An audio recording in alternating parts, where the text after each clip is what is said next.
So there's been a new USCIS family immigration memo that has come out, and I want to clarify some information. Basically, the main thing that this memo expresses is that an I-130 alone does not equal status, and it does not protect you from being placed in deportation proceedings.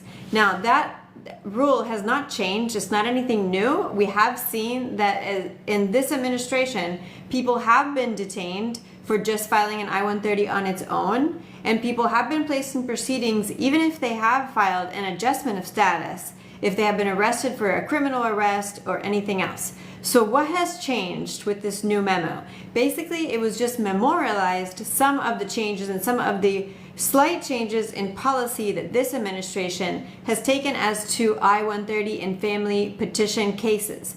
Now, a green card applicant who's out of status, or anyone, basically anyone who has entered without inspection, okay, or they have criminal records, or there's any sort of, not necessarily an accusation, but it could be, if there's any sort of doubt as to whether their relationship is real, these people can now be referred to immigration court, even if they have an I-130 that's still pending. And also, even though it hasn't gone this far to express that, did want to clarify, even people who have an adjustment of status pending can in fact be placed in removal proceedings.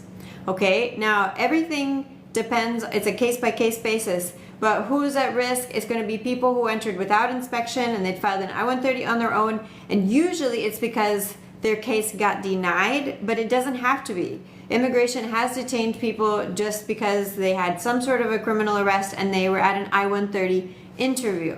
So the memo also emphasizes that they're going to have more robust checks for marriage fraud, to check if people are telling the truth, right? So they are going to require more marriage evidence than was previously required by the immigration laws. So the policy memo that USCIS officers use has mentioned now that they are requesting more evidence to prove that relationships are bona fide.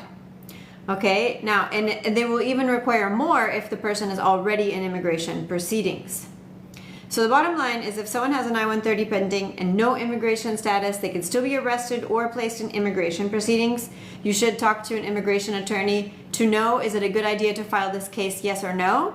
Because oftentimes it's the application itself that will give you more protection in the event that you were detained, but obviously you want to find out, are you a candidate to be detained at an interview or anything else?